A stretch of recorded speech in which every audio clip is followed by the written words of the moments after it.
Today on the Potential Psychology podcast. How, in your mind, does kind of purpose fit with values? Because they're somewhere all interconnected, aren't they?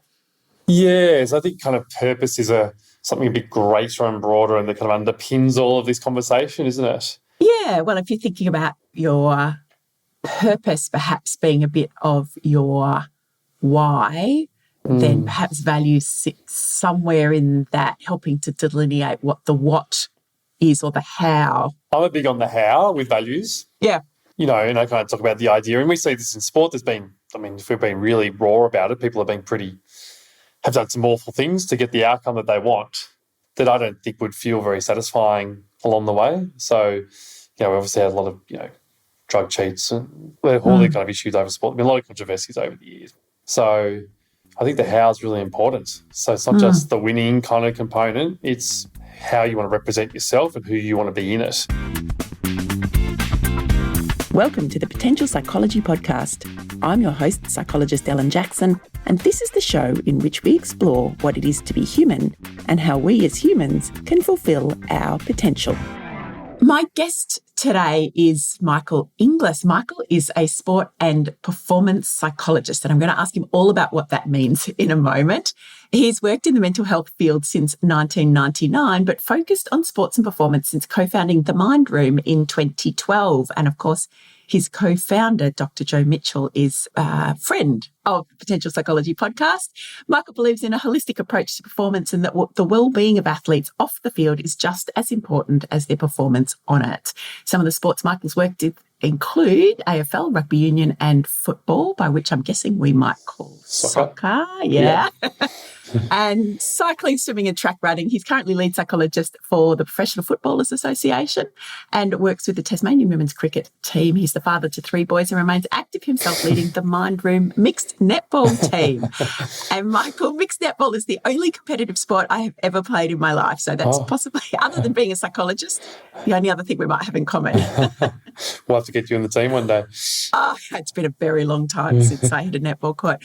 Welcome, and thank you so much for being here on the show with us today. Thank you for having me. I'm hoping that's up to date, although you did just mention to me off the air that you're in working with the Vixens netball team today, which wasn't in your bio. No. So is there anything in your bio there that it's now suggesting that, there might need to be a website update at your It sounds end? like it. Yeah, there's a few updates to need there. So, with the Vixens, the Melbourne Vixens in the netball team there. As you can see by my logo, I'm also with the Victorian Institute of Sport. So fabulous. I'm the psych for sailing there and a few individual scholarships. Also with the AIS, doing some consulting with national sports on delivering mental performance curriculums. So building curriculums for psychology for their program that their psychologists will roll out. So it's very specific to their sport.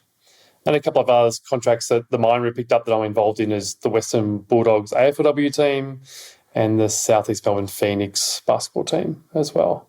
So, it sounds like I've got a lot of updating to do with that bio. I'm glad you're here to update us with that information. That's a lot of sports across both genders. Firstly, let's start with what exactly does a sport and performance psychologist do? Because we perhaps might have an idea of the old-fashioned notion of a sports psychologist, but is this performance part of it differ? Is it an add-on? Is it a change in the profession? Yeah, it's really interesting on how it's evolved because originally it was sport and exercise psychology. So even my endorsement still says sport and exercise psychology. However, the exercise psychology component is very, very small now. And it's actually with a bit of a heavy heart that I say that because I actually think there's a lot of upside in exercise psychology. You think about, if I was to define the two very simply, sport is that we're dealing kind of more of the elite or people going towards a particular venture in a sport. Where exercise is about kind of keeping healthy, fit, or recovery with anything that they might be kind of going through health-wise, which I think is a lot of psychological component to it. However, there just doesn't seem to be the same market for it. People go to gyms and physios and all those physical levels, but no one will go and see a psychologist for their exercise. Yeah, isn't that interesting? Yeah, it's ridiculous in many ways. I'm sure many of the reasons why people do struggle with exercise is the psychological component. Yeah, absolutely. Yeah, it's just a forgotten field and it's a real shame, actually. It is, and you just have to look at the literature and the success of books like Atomic Habits by James Clear and the huge volume of work that's out there, especially in the kind of self-help arena, around building habits, and we know that a lot of habit is around the people are looking for is around diet and exercise. So I wonder if this is a challenge to our own profession, that perhaps we've allowed this to slide or haven't represented the benefits of seeing a psychologist for those habits and exercise.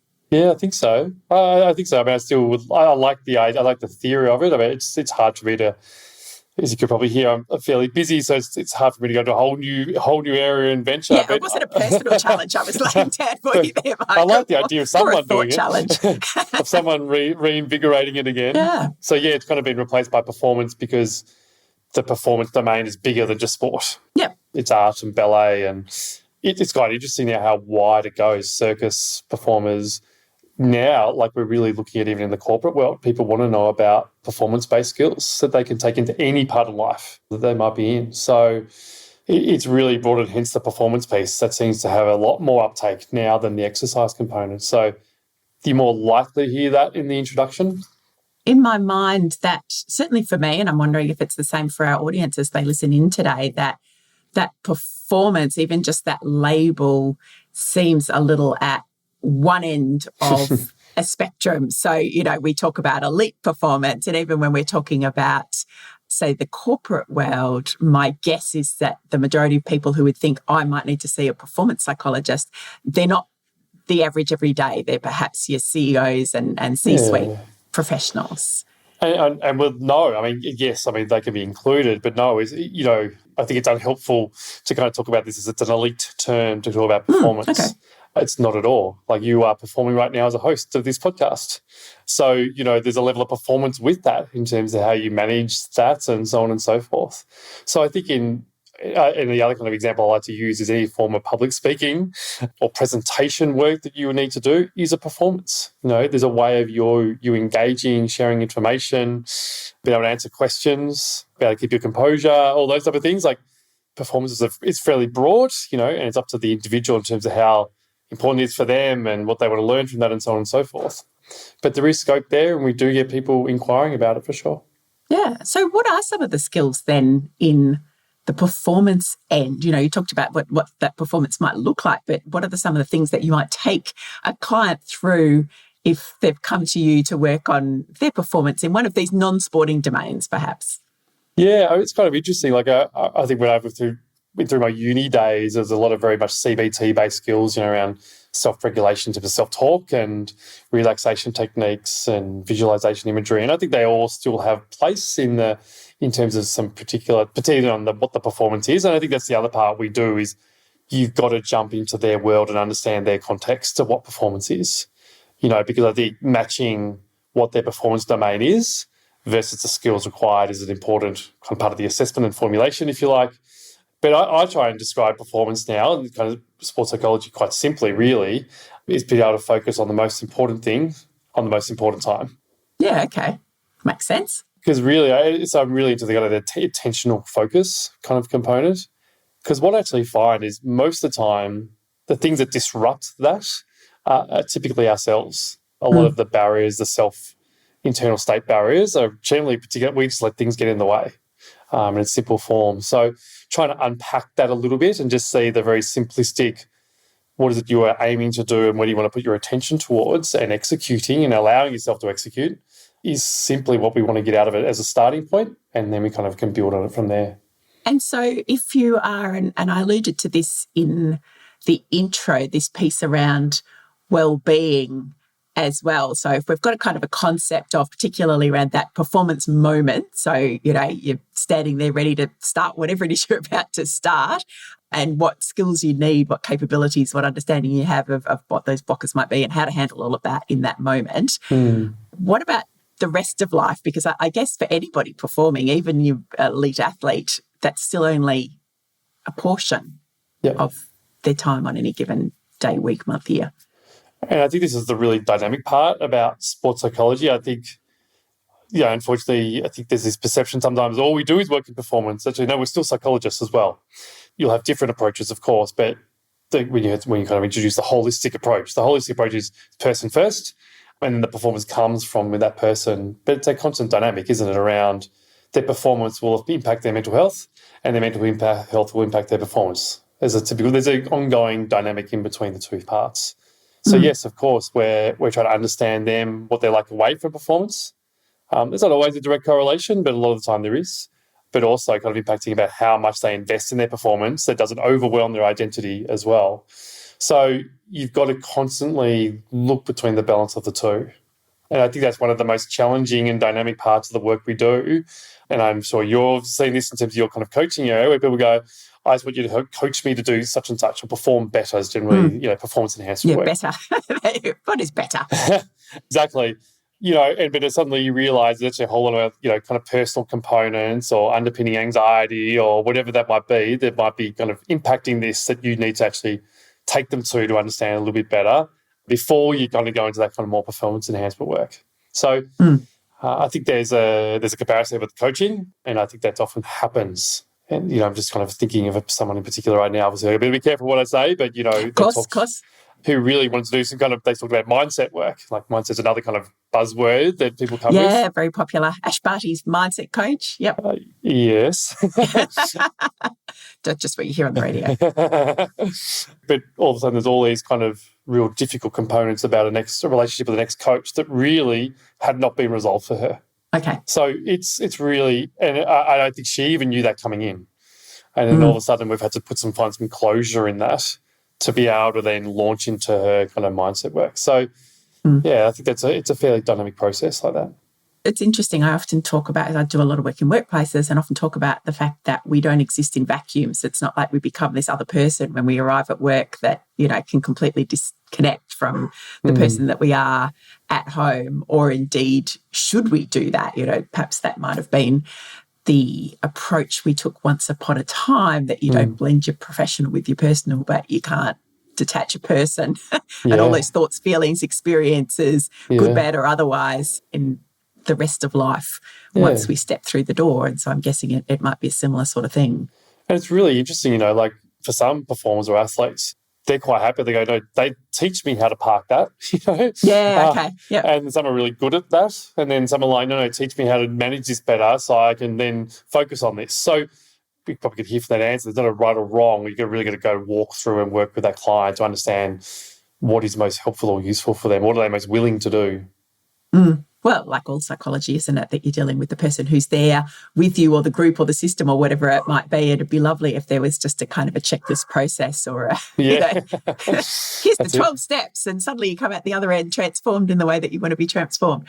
Doesn't work that way, but that's not always the expectation perhaps of people walking through the door. Michael, I'm interested to know, because we're going to talk a little bit about values today and how values fit into performance. So, the intersection there between those two things and what we've just been talking about, but also just values in general. What do we mean by values, and how does that play out for the everyday person, somebody listening perhaps? So can we start with a bit of I don't know if a definition is the right way to ask the question. Yeah. What's a value? Why is it important? Well, I think values are it's like a guiding point in terms of us to act on a day-to-day or moment-to-moment scale. We kind of talk about our internal compass. Once we understand what our values are, that helps guide us where we want to go or how we want to go about things. And it's kind of interesting because in sports psychology, you learn a lot about goals and goal setting. It's obviously a big kind of skill that you learn, and absolutely a place for that. But as I've become more into as I've kind of been more experienced into the world, it's like goals are great and they do have a place. However, they're very outcome focused.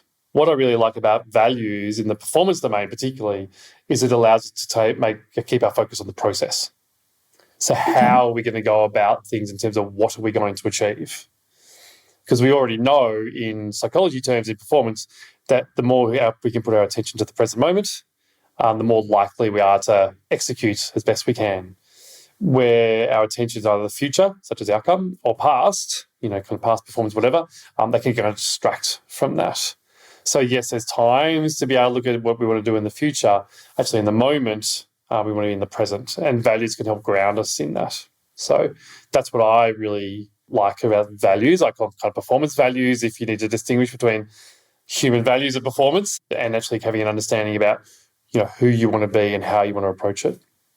Okay, can you give us an example of, and again, naming names or anything like that, de-identified, of, say, an athlete and how they might use a particular value or particular value set to guide some of this? Yeah. So ones that kind of working with recently, would have, I'm just trying to think of one in particular. She had got a work ethic, growth and learning, courage, compassion, which was really good. She's in a team sport. So that was both for her and her teammates. So they were her four. And so that was able to her to go, right, these are the type of things I want to execute in every training session, every performance that I'm in. And I can, obviously with a bit of guidance from me, I can measure myself how I am on those values. Despite whatever the score is, it doesn't really matter. I can still give myself a self-rating for those values in terms of my performance and either feel proud of myself in that or look for areas to improve. I'm kind of linking it back to what you were saying before about that present moment. So instead of getting focused on whether we're winning, losing, playing well, playing poorly, if we can almost put that to one side and focus on these things that are perhaps more core to us as individuals, that I'm guessing give us a sense of, I'm not sure if it's energy, like a strength gives us energy, but anchoring, just that kind of sense of who I am, and maybe authenticity. I know that's a terribly overused word, especially in the leadership space at the moment, but, that sense of being real, being me, being true to myself. Yeah. And so if we can kind of focus on that, and I don't want to use the word judge either, but assess ourselves perhaps, like you said, just, give us a sense of, am I being true to who I am? And does the performance come from that? Is that part of this? Well, I think so. Or is that a difficult bow to draw? Well, no, I think there's an aerobic process that takes place. So obviously, and you can imagine most athletes are competitive, right? So we're all competitive in the fields that we're passionate about. So we all want to win or succeed, whatever we think that looks like. And sometimes we don't even know what that is, by the way. But anyway, we all want to succeed and win. But the ironic process is the more you try and focus on that, probably the less ability you have to be in the present moment. Where the more you're able to be in the present moment, those kind of things kind of take care of itself anyway. So if I stay true to how I want to perform and who I want to be as an athlete and execute that, then I'm more likely to get the results that I would like.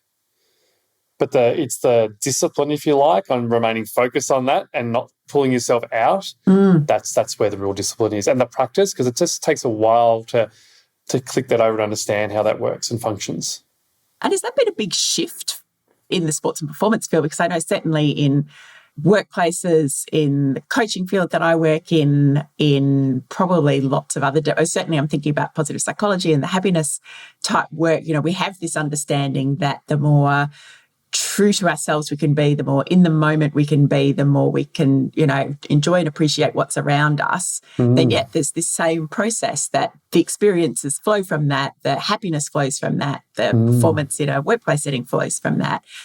But it's not it certainly wasn't how I kind of grew up. It wasn't the messaging that came in the world that I was living in. Now, okay, I'm not that young anymore, but still, I feel like it's been a relatively big shift in a relatively short period of time. I would agree. I could probably talk about the sports landscape. It's changed. Like as I said before, I was very much introduced to CBT. Really, is how I reflect on it. And I kind of went through then the 2000s, so mid 2000s. So it was very CBT focused.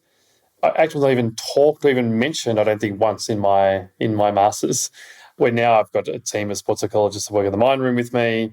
I have a lot of kind of graduates that come out of the system in the UQ, and they kind of do placements with me, or they're under supervision whilst working with me for the first 2 years and beyond. And they all come out completely ACT trained and believe that ACT is their framework to practice in the field. I mean, I was self-learnt in that along the way over the experience in time, but it's interesting now when they come into uni that it's ACT is the primary framework that they're learning in there. Yeah, and so for our listeners, and we have talked about ACT with a couple of different people on the show over the years because it fascinates me too, and it just feels like and I'm not clinically trained at all, so I don't have any of that background, but it feels like a more understandable, relatable kind of useful, usable paradigm. So ACT is acceptance and commitment therapy, which is, you explain it because you're going to do a better job. Well, equating in simple terms is really it's around... it does include values, so that I think that's a really important. Values are a really core component of the ACT approach. The commitment part of the C part of the commitment word is actually committing your actions and behaviours to those values. Now, you got to remember in sports psychology or in athletes, they're active, they're behaving all the time in their performance, right? So learning in kind of values, so behaviors and actions, it's just a real connector within. Like they get it. Like, yeah, just show me what I need to do, kind of thing. Yeah. So they really like that. But committing to those actions alongside those values are really, really important. So that's part. The acceptance piece is more about dealing with those internal states I've touched on before that I think are distractors in our performance. So I call the internal states, your thoughts, your emotions, and your body sensations. They can all happen internally 24/7. And we all have a relationship with them in any kind of different form and different way. And they're always firing at some particular degree. Whether we in tune with it or not is another thing. The acceptance piece really is understanding there's accepting that they are actually present. And actually a lot of them may not feel very nice. In fact, many will feel uncomfortable.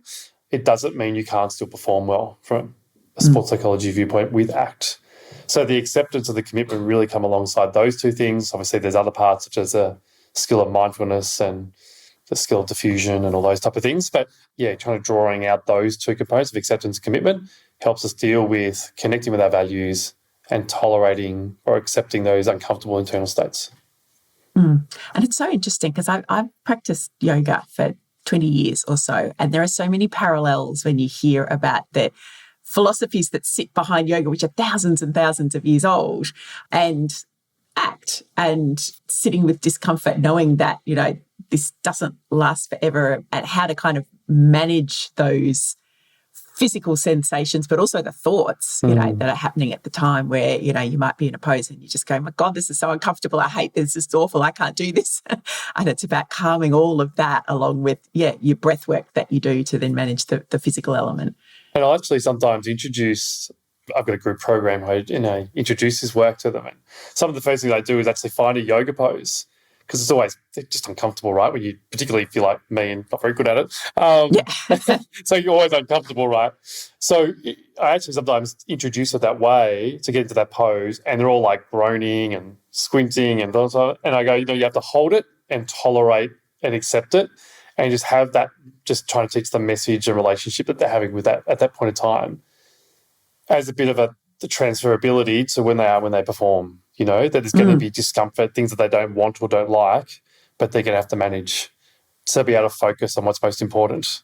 For that reason, yoga is terrific. And sometimes with the strength and conditioning guys that I have in my team, I say, get them into something really uncomfortable and so on and so forth, and I'll then teach them how to cope with it. Yeah, fascinating because, and I always love to hear those things. Somebody has practiced yoga for a very long time, to hear about these people who are kind of not being a sporting person myself, but then you hear about, and you see, and even people I know who cycle, run, do all the physical things, and yet try and get them to do a couple of even what you might not consider particularly complex yoga poses. And there's lots of whinging that goes on. Oh, yeah. Yeah, I reckon I'll be one of those.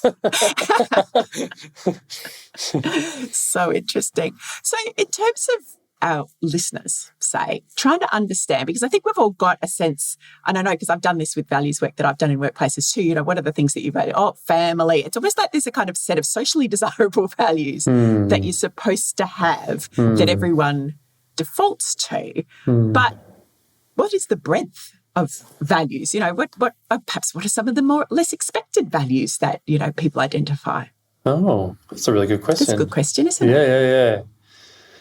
One of my favourite ones, one of the ones I kind of hear is around, I'm not sure if it's rare though, is around kind of growth and learning.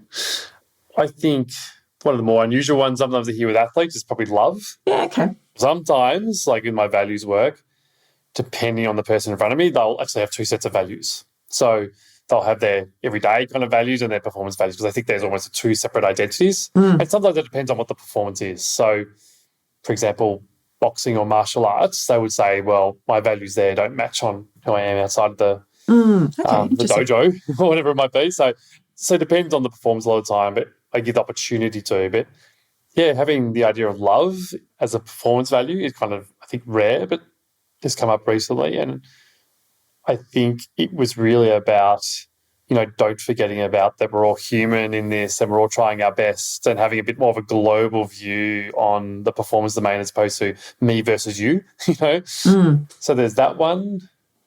There's a lot, you can imagine with athletes, there's a lot of mastery achievement, determination, work ethic, collaboration if they're in a team sport. But it's kind of interesting sometimes because you do often have, because I'm going a little bit broader here, but there is sometimes the personality matching with what kind of sport and performance they're in. So Yeah, okay. I actually think there's a real thing around people being in a team versus as an individual sport. Some people are just, I think, better suited in individual sports. And some people are better suited in team sports, but doesn't mean it always works out that way. Yeah. So it's quite interesting when they're a marathon runner and collaboration is one of their values. Yeah. And not to say you can't collaborate, but it's interesting because usually we're going to fit into a team environment, for example. Or just, it has to play out in a different way, perhaps, for your marathon runner. Yeah, and vice versa. Sometimes you'll have someone in a team sport saying, independence is really important to them. I'm like, well, how are you going to work with a coaching team and the rest of your squad and interdisciplinary team? And they struggle to do that. So if it comes up, then you go, okay, how do we work with this in this environment? Yeah, they're the conversations you have. And how do you help people to identify their values? Well, yeah, I know you've had Jo on the show before, so probably similar to her. It's got, in terms of like we presented some values cards and so on and so forth that Jo and I created. I'm sure you have some. There you go. I have mine here. Look at that. So for anyone who's watching on video, and for those of you who are not, we'll make sure that we kind of put the link to that in the show notes so you can see them. But yeah, a little set of lovely cards. And I do love that they say made in Melbourne on them as well. We use them for performance too. So yep. Use those. Obviously, there's space for people to create their own. I mean, I think with values, it's what that word means to them. Obviously, in ours, there's a bit of a short definition, but and I think Joey's as well, we're very big on, but create your own division that means something to you in your environment. So getting them to have their own definition, not just the word. Yeah, because I think there's a tendency, I know certainly in the work that I do, that you ask people to, identify something like a value, and even you give them prompts and they go, oh, what does that mean? They're like, am I getting this right? Have I got the accurate definition? So we do all have a tendency to kind of go, especially perhaps if we're perfectionists or have high expectations of self, but am I getting it right? So, but just to go through some of the ones that I've got here, because I've got the cards in front of me so that our listeners can understand. We've got relationships, community, work, study and learning, health and wellbeing, leisure. Oh, they're the domains? The broader domains, yep. Yeah, so that's a really interesting part as well because you kind of find out where performance domain sits. Okay, yep. So I'll put a domain as their performance and I'll get them to rate. So when they're doing their values, if performance is number one, then we're going to come out in the values that they choose. If it's number three and they have family and community first, that will then guide those values. Okay, yes, makes sense. I'm just getting distracted by looking at what the other ones are. I'm thinking about myself as I do it. Right. I did have a little play with them. But how do you? Okay, here's a question I'm going to ask before I get into the detail of some of the actual value examples. How do you, when you're working with somebody, help them to perhaps come to grips with, as they prioritise some of these areas, perhaps their priorities are things that they don't think should be their priorities. And that may happen in the sporting domain. So perhaps performance isn't that high. Or I'm thinking often, and even when I've done this myself, I know that things like family, as much as I love and care for my family, if I'm really honest with myself when I rate my values, then other things take higher priority. Yeah. So how do you help somebody kind of reconcile that? Yeah, I think there's a real process in terms of taking them through the steps, and you'll kind of talk about who's someone you admire, for example, or who's someone that's been an idol to you or you looked up to, and how, you might go and you might get them to talk about their particular values that you've learnt from them, but identify that's had a real influence on you, but that's their values. And it doesn't mean you won't take them on or you're not attracted to them, but to remind them that this is their own set of values and that they're here to, we have influences around us, but can still create something that's for us as such. So I think there's a real guidance with that. It's kind of highlighting that we absorb all these other influences around us along the way and go, but hang on, this is our space to go, what is particularly ours? So I think that kind of comes in the conversation. Yeah, okay. And so some of the examples of the actual values that we've got here, again, for our listeners' benefit, we've got compassion, collaboration, connection. It's a long list. They're just some of the C's, and I'm pulling these cards out at random. Creativity, dedication, dependability, enthusiasm, excellence, fairness, friendliness, humility, joy, materialism. There's an interesting one. Yeah. I've kind of got stuck on this social acceptability kind of track here. Oh, But right. materialism, to appreciate and or acquire material things. Maybe for some of us that would be true, right? Yeah. There's a lot of people who come from poor backgrounds and never had that kind of wealth to their lives, and they go, "This is actually," if you watch the Williams sisters doco or that movie, sorry, it was really about the father said, "How do we earn X amount of money in the shortest amount of time? Tennis players."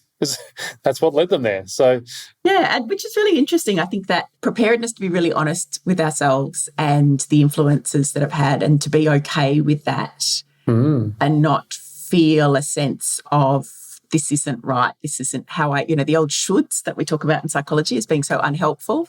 I should or shouldn't value these things. It's a bit like I always find the one that always binds people is like power versus influence. So yeah, again, the social desirabilities. Oh no, I don't want power. But people go into positions like high titles, right? You see people in the coaching world, right? People are attracted to the power because they want to have an influence on that industry or that world or whatever that might be, but feel uncomfortable labeling it that way. So is that where that exploration comes in, of being able to really drill down into what exactly does that mean for you? And perhaps there is a different label that feels more comfortable and okay to give it. Yeah, and I do. I think the exploration, I'll get them to talk me through, like, tell me your definition and where it fits and so on and so forth. And it actually just gives me a good opportunity to challenge them as well. Particularly when they're starting off, we talk about, no more than 5. And sometimes there is 8, since I help them break down into whatever that might be. So getting them to kind of talk through and explain it, and I guess how much rigor is behind it, allows me to challenge a bit more, which just decreases the amount that they might have in front of them. And so for the average person, if you've kind of done a bit of this work to understand what your values are, and perhaps you've got a sense of where they've come from, but maybe it doesn't matter. Does it matter if you know where they've come from or not? Or is that, I was going to say relevant, not irrelevant necessarily? No, I mean, I think it's a nice thing to do. I mean, it's a nice way. The more whole experience really is you kind of connecting with all those people that have influenced you over time, all those events that have influenced you, that have kind of shaped you and your values. I think understanding that is important to why I'm here and why is this important to me, because that means it gives it more kind of meaning and a bit more clarity, which means I'm more likely to go and attend to it. Yeah, okay. So no, I think for the whole experience, I like that idea. Okay, so say you've done all of that work in a practical everyday sense. What are some examples of how this helps, having this knowledge? Yeah, well, I mean, for me in my performance domain, it's like, how do you bring this to your performance if it's around the performance let's say it is for the time being, how do you bring that every single time? So if it is about, like, if professionalism is like one that kind of comes up, like being an athlete does take a level of professionalism 24/7 in terms of sleeping, eating, so on and so forth. So how do you bring that? So it comes into choices you make on every day.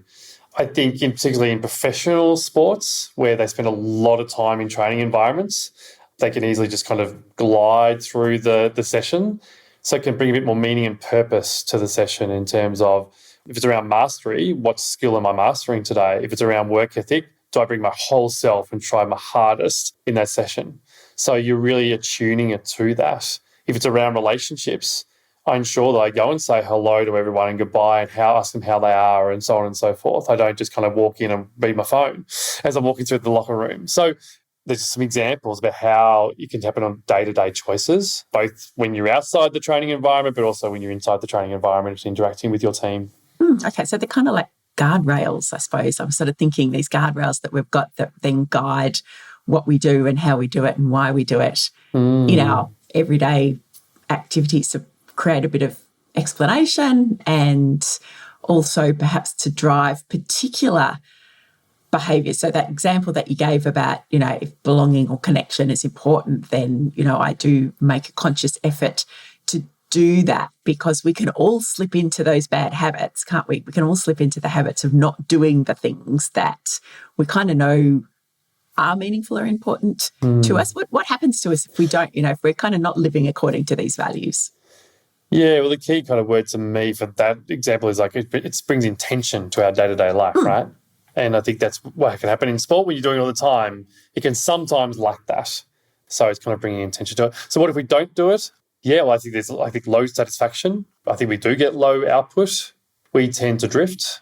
So one of the other important exercises I do get to do around kind of values is get them to write their own retirement speech at the end of their career for a couple of reasons, but one in particular is around actually this career could be short, really. And so let's value it while it's here. So it brings meaning and purpose to when we're at the daily training environment every single time we're there, as opposed to the drifting through. You often hear that with athletes, like the saddest part I kind of hear out in terms of my job is kind of regret at the end. Is like, I wish this, I wish that. And so what I really like about the values work and the behaviour that kind of comes with it is it probably, hopefully inhibits that, where there's this, I wish I did this more. I've seen a lot of sad athletes at the end of their career with those regrets. Yeah, so something about living without regrets, or at least performing in that career space without regrets. I mean, we'd all like to live without regrets. I'm sure that should be a goal for most of us. And most people will say is, because I didn't give my best self, or I didn't give my best chance, I didn't make the most of that opportunity, or, it's never because I tried really hard and wasn't good enough. Do you know what I mean? There's never that regret. Yeah. I've never heard that one. Yeah.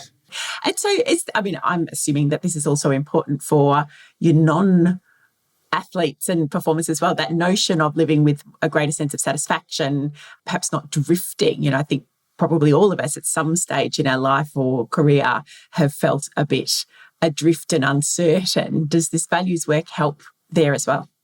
I think so, for sure. And for the same reasons, I don't think the theory changes. It's just the context does.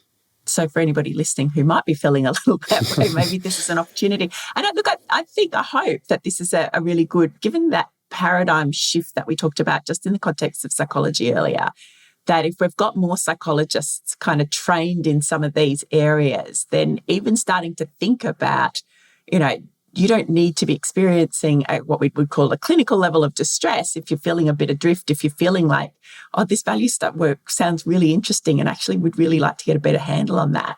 Psychologists should be able to help with that. Yeah. What's a skill, right? It's a skill knowing and understanding this. And it's a skill that we can learn for people that are trained, and we can learn this about ourselves, because it becomes, as you probably know, with your coaching work, it's what you want to teach the most. It's a self-coach for these people. Yeah. So they can keep driving this forever and a day beyond us. So absolutely. Yes, I often say to my clients, I'm here for as long as you need me, but ultimately I want you to be doing all of this without me. It is kind of nice occasionally when they say, I was having this conversation with myself. So what would Ellen say? I'm like, good, it's working. It's right. That's a great question. If they're asking themselves that question, then I think you're doing a good job. I hope so. Michael, have there been kind of any unexpected examples of somebody who has come to this work, come to this kind of understanding, perhaps hasn't had an involvement in it, come to it and then suddenly, and it's actually, made a huge difference? And not just in the performance space, but across that whole wellbeing space, just being able to perform in all the domains of their life from your experience. Yeah, I guess there's one player that I'm thinking of who played a team sport, and he was, unfortunately, and this unfortunately happens quite a bit of the time, is they kind of come to you when they feel like it's about to end, or they're out of form, or out of favour is the other kind of words that he used. And he actually only stuck with one particular value term to help him just kind of focus on, and he used it very universally but very successfully, and it's all he used for a period of time. And it was and he had to practice it. It probably wasn't until about the third week or third match that he played where he'd actually just flowed after all that, but he really rehearsed hard, all credit to him. And then his whole career has kind of launched from there. So he's playing international now and so on and so forth. So that one really kind of sticks in my mind in terms of how he was able to turn it, even with one value word, which is kind of unusual, I think. But he was diligent on rehearsing it. It's probably what was highlighted to me in that time. Okay, so again, that kind of guardrail notion, but then having to do the work within those guardrails to really, make the difference. But it does make sense, doesn't it, that if you think about, obviously, and, hard work, commitment, practice, habits, all of those things fit for all of us in anything that we're trying to do. But if you've got that sense of the why Values are perhaps helping to give that sense of a why this is important to me, about why I'm doing this, that then fuels that motivation that perhaps you need to drive all of those behaviours and then make the difference. Yeah, and if you want to make it meatier again, I actually go, well, why don't you take this to your, and obviously I'm in an environment a lot of time where there's a lot of support structures around you, a lot of people you could talk to.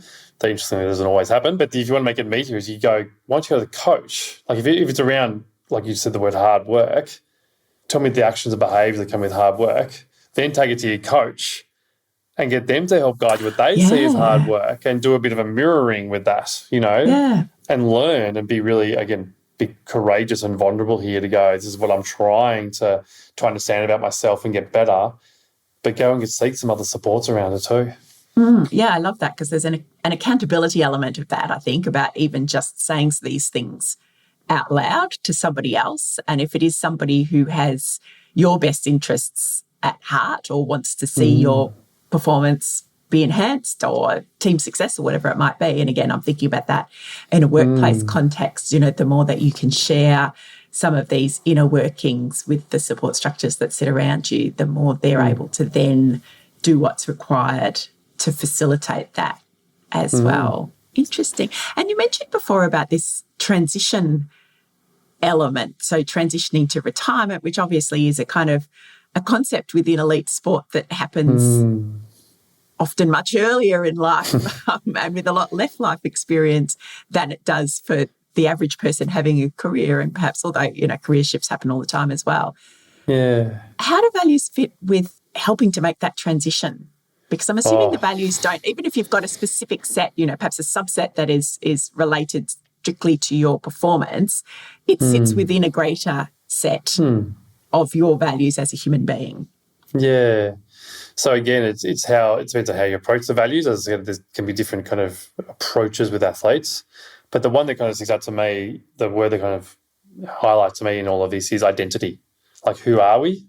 And that's a really important part in transition. Most of the time, athletes have a high athlete identity, and that's not necessarily an unhealthy thing to have. But if it's really, really high and so on, it can be a really difficult transition. So mainly because they feel like they've stopped being an athlete, therefore their identity is completely lost or changed significantly. Don't know who I am. And especially, I suppose, because they start that journey quite young, don't they? Most of them are starting some kind of sporting journey in their teens, maybe even younger. That's right. But the values that they hold in that identity can still remain. And values and I would say skills. I think one of the other things that athletes underestimate themselves is like things like work ethic and discipline and self-management and so on and so forth. They're really good skills for any career after that, right? And they kind of go, because I'm not in the training environment anymore, these aren't useful. But they actually really are. Yeah. And the values around collaboration and relationships and discipline and also, I think they're really useful as well for the rest of your life in your personal domain and what other career you might want to attain. So I think values play an important role because it helps realise that not all is lost here. They actually are transferable, and your identity is not completely gone. So it's just one part. I mean, there's probably different elements to it as well, but when it helps deal with that loss that they feel at that point in time, because I can't execute this anymore, therefore I can't be fully me. So again, that kind of self-understanding, self-awareness piece, which I guess one of the things we've been talking about on the show of late has actually been the notion of purpose and understanding what your purpose is. How, in your mind, does kind of purpose fit with values? Because they're somewhere all interconnected, aren't they? Yes, I think kind of purpose is something a bit greater and broader, and that kind of underpins all of this conversation, isn't it? That kind of helps, and really the values help us kind of match going there towards that and complement that along the way. It's a bit like your mission statement, I imagine, in the coaching world. Yeah, well, if you're thinking about your purpose perhaps being a bit of your why, then perhaps values sit somewhere in that, helping to delineate what the what is or the how. This is getting pretty esoteric, trying to define these things. I'm a big on the how with values. Yeah. And I kind of talk about the idea, and we see this in sport. If we've been really raw about it, people have done some awful things to get the outcome that they want that I don't think would feel very satisfying along the way. So, we obviously had a lot of, drug cheats and all the kind of issues over sport. There's been a lot of controversies over the years, whether it be Olympic sports, professional sports and so on, where, just some really unfortunate things occur. So I think the how is really important. So it's not just the winning kind of component, it's how you want to represent yourself and who you want to be in it, that I think that people actually connect to much more than the outcome themselves. But I think our social construct, if they're well-known sports and athletes, there's a lot of pressure on them to succeed, so they kind of carry it. So therefore, if I think about the Australian cricket team most recently with their kind of issues in 2018-19 was around, we have to do something out of our value system to get what the public wants from us. Now, that's very simplification. I'm not denying them responsibility in that, but we can't pretend that pressure wasn't there, because you have a whole lot of people watching them and there's commentary about them, both social and journal commentary around them that I'm sure that they're aware of. So we can't pretend those things don't exist. And is there a bigger conversation then perhaps around sport generally, around some of these values things? Because I'm thinking about some of the changes that have occurred in high-profile sports like AFL, things like the Pride Round, even perhaps the fabulous growth of the women's AFL competition. We seem to be, and it's probably a whole other conversation, the kind of some of the complexities around this kind of role model piece and what's expected, but certainly there seems to be a broader conversation about what role sport plays in perhaps some of these societal issues, which I think maps, I assume, into these purpose and values issues as well.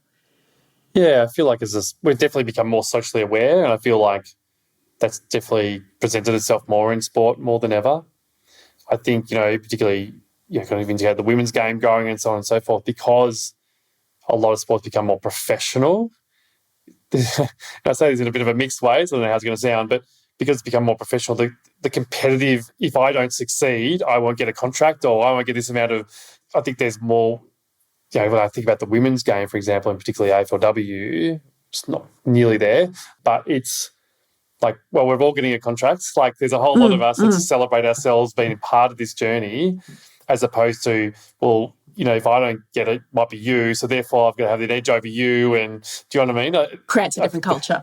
Exactly. So I just think that's kind of the professional of them has kind of calmed that down a little bit. And do you think that's better for people's well-being? I'm thinking about the athletes themselves, that cutthroat, everyone is my competition, that doesn't feel to me as though it's a satisfying way to live, maybe, for everybody, and again, coming back to those values for a lot of people for whom that is not a value set, that just kind of competition. And then there will be some people for whom that is absolutely their thing and that's what drives and motivates them. But there would be a lot of people for whom that's actually quite an uncomfortable place to be. Yeah, that's right. I think overall, yes, because, it's a safer environment for them all to kind of exist in. But yeah, there are personalities and athletes out there that prefer to be on the edge. Like, it won't help my performance if this is not cutthroat for me, I will not perform my best. They will say that. Yeah. They will exist in this. So it's just like, yeah. You work with that. Yeah, and I suppose that's it, isn't it, that you do with work with what's in front of you, and it's that recognition that there's an enormous amount of individual variation in human beings in any domain, that we can't assume that what drives and motivates even the subset of elite athletes from the broader set of human beings will all be the same. They'll all be different. That's right. Yeah. Michael, this has been so interesting. And again, I could probably ask you a whole lot of other questions, but I'm conscious of the time. Where do people find out more about, obviously you're at the Mind Room and we speak a lot about the Mind Room. We've had a number of Mind Room of your colleagues here on the show, which has been great over the years, and we can put all of those details in there. Is there anything else that you want to share with our listeners about this work or about the work that you do, or where they can find you or anything like that? Yeah, so obviously the Mind Room is where I'm based down in Melbourne. I think, because we've spent so much time talking around kind of ACT and values and all that kind of work today, I do a particular program. So people who are interested, called the Mental Conditioning Program. The idea is that they become mentally conditioned for their performance over time. It's a 6-week, 90-minute per week session. So it's sort of that 9 hours. So if they're interested more on this, or their teams or themselves, whatever that might be, they can find out details on the website there. But that's my flagship program I deliver to performers. So if they want to spend more time on this or have that experience, then they can contact me through there. Is that for everybody, or is it purely within the kind of sporting performance domain? It's tailored towards the performance domain. However, so, whatever your performance is, like can be flexible depending on what your performance is. However, the theory really, because it's ACT theory, and ACT wasn't based around performance when it began, was based on other kind of particular therapy as people. Yeah, I think the theory is still grounded in ACT. Therefore, it's universal. And thinking about that definition, perhaps, or description of performance that you gave earlier, that we're all performing in some way, shape or form in anything that we do. So if anyone listening is interested in kind of exploring that in the context of all the cool stuff we've talked about today, then that might be a great place to start. We'll certainly put the links in the show notes to that. Michael, thank you again for a really interesting conversation. I did say to you off air earlier that I feel that considerable overlap or increasing overlap between certainly a lot of the work that I do in workplaces and coaching with sports, and whether that's the sports domain is broadening and our domain is broadening. And I think even just probably, testament a little to the conversation that just our understanding of what it takes to be human and how to be the best version of ourselves is, starting to broaden as well. And so it probably doesn't make, not altogether surprising that these things would all intersect somewhere. Yeah, for sure. Thank you again. Good luck with all the teams and all the work. Yeah, thank you, Ellen. That was sports and performance psychologist Michael Inglis, director and co-founder of the Mind Room in Melbourne, talking about values and performance and sport, and how, by knowing what's really important to us, we can focus on the most important thing at the most important time.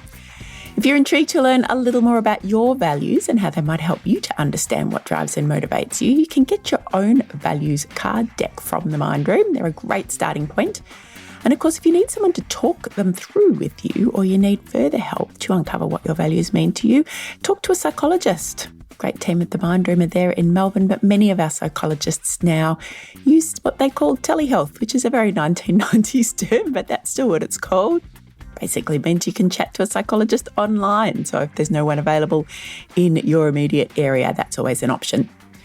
We have included a link to Michael's mental conditioning program in the show notes for this episode, along with some of the other resources that we mentioned in today's conversation. There's even a little bit of background information on acceptance and commitment therapy, if that piqued your interest, and links to a couple of past conversations that I've had on the show with acceptance and commitment therapy experts. It is great stuff that I have found personally very helpful. If you want to get social, we're on Instagram, LinkedIn and Facebook. And you can watch the video of each episode of the Potential Psychology podcast on YouTube. Just search Potential Psychology. And in upcoming episodes of the show, I am getting curious about the ice bath phenomenon, because really, why? What's the evidence for it? And is it worth taking the plunge, so to speak? We'll also be talking about baby brain with Dr. Sarah Mackay. Is it a real thing? And what if your brain actually emerges better after a baby? She's got a new book coming out. And it's big thanks, as always, to my team, Jay, Sherry and Andy, for their work on this week's episode to bring it to your ears. Have a great week, month. Not sure when we're back, but it won't be too long. Engage in some simple acts of purpose and do what you can to fulfill your potential.